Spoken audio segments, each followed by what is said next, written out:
Sir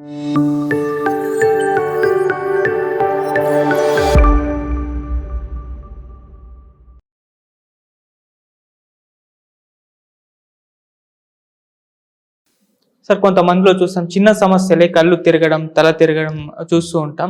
so వీటి కోసం doctor దగ్గరికి వెళ్ళడము లేదా టాబ్లెట్లు తీసుకోవడం ఇటువంటివి కాకుండా ఇంట్లోనే ఉండి యోగా ద్వారా ఎలా పరిష్కరించుకోవచ్చు సార్? ఇవన్నీ blood related problems sir. I mean to say blood circulation సరిగ్గా లేకుంటే ఇవన్నీ అయ్యే ప్రాబ్లమ్స్. ఆర్ కొద్దిమందికి ఇయర్లో ఏమైనా ఇన్ఫెక్షన్స్ ఉన్నా, ఇన్ఫ్లమేషన్స్ ఉన్నా కూడా అవ్వచ్చు. అండ్ కొద్దిమందికి ఎలా ఉంటుందంటే సడన్గా కూర్చున్న ప్లేస్ నుంచి నించున్నా కూడా బ్లడ్ ఫ్లో తలకి తగ్గిపోయేసి ఇలా తిరిగినట్టు అవుతూ ఉంటుంది అనమాట. అప్పుడు మీరు కూడా గమనించే ఉంటారు, మనం సడన్గా నిద్రపోతూ ఉండే సడన్గా నించున్నప్పుడు కూడా అలా ఆ ఫీలింగ్ వస్తుంది, spinning feeling. That is a very common this thing. సూక్ష్మ ప్రాక్టీస్ రెగ్యులర్గా చేసుకోవడం వల్ల ఆ సెన్సేషన్ అనేది తగ్గిపోతూ ఉంటుంది. కొద్దిమందికి అగ్రీవ్డ్గా ఉంటుంది అనమాట, ఆ వర్టిగో అనేది ప్రాబ్లం ఉంటుంది. నడుచుకుంటూ కింద పడిపోతూ ఉంటారు. వాళ్ళు అప్పుడప్పుడు ఉన్నా కూడా వాళ్ళ సరౌండింగ్స్ తిరిగినట్టు ఉంటుంది ఇదంతా అనమాట.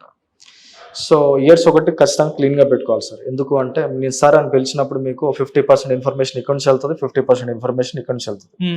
ఇక్కడ నుంచి 50% ఇన్ఫర్మేషన్ రీచ్ అయింది, ఇక్కడ నుంచి 20% రీచ్ అయింది అనుకోండి, బ్రెయిన్ కన్ఫ్యూజ్ అయింది. ఆ కన్ఫ్యూజ్ అయినప్పుడు తిరిగినట్టు అనిపిస్తుంది అనమాట.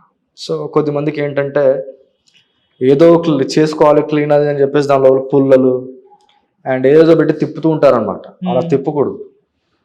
సో మనం దాన్ని ఏం చేయకూడదు అసలు. యాక్చువల్లీ మనం స్నానం చేస్తున్నప్పుడు ఆ వాటర్ వెళ్తేది, ఆ వాటర్ వెళ్ళినప్పుడు ఆ లోపల చెవి లోపల ఉండే వేస్ట్ అవుతుంటే అది మెత్తపడి అది న్యాచురల్గా బయటకు వచ్చేస్తూ ఉంటుంది. కానీ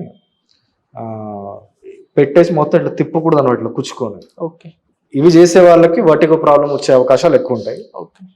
సెకండ్ రీజన్ ఏంటంటే right side part of the body is heaty body and left side part of the body is cold body అంటాం అనమాట, యాజ్ పర్ దిస్ థింగ్ యోగాలో. సో అందుకే right side part of the body దగ్గర phone కూడా మాట్లాడకూడదు, heat ఎక్కువ వస్తుంది అని చెప్పేసి అంటారు. Use your left ear to talk on phone అని చెప్పేసి కూడా అంటారు. మీరు గమనిస్తే రైట్ సైడ్ మనం ఎక్కువసేపు మాట్లాడితే అంతా వేడి అయిపోయినట్టు అనిపిస్తుంది.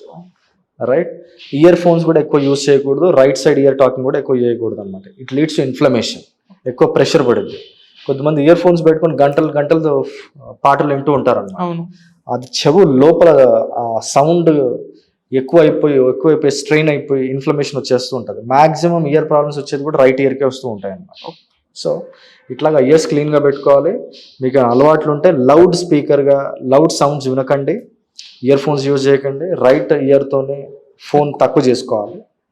ఉన్న దాంట్లో రిలాక్స్గా ఉండాలి, వాటర్ ఎక్కువ తాగుతూ ఉండాలి. ప్రాబ్లం ఆటోమేటిక్గా సాల్వ్ అయిపోతుంది. ఓ 2 months తర్వాత 3 months తర్వాత నాకు ఈ ప్రాబ్లం ఉండేదా అన్నట్టు అనిపిస్తుంది. అంతే. డాక్టర్ దగ్గరికి వెళ్ళినా ఇంకో దగ్గరికి వెళ్ళినా కూడా అన్నెసరీ మెడిసిన్స్, అన్నెసరీ క్యాష్.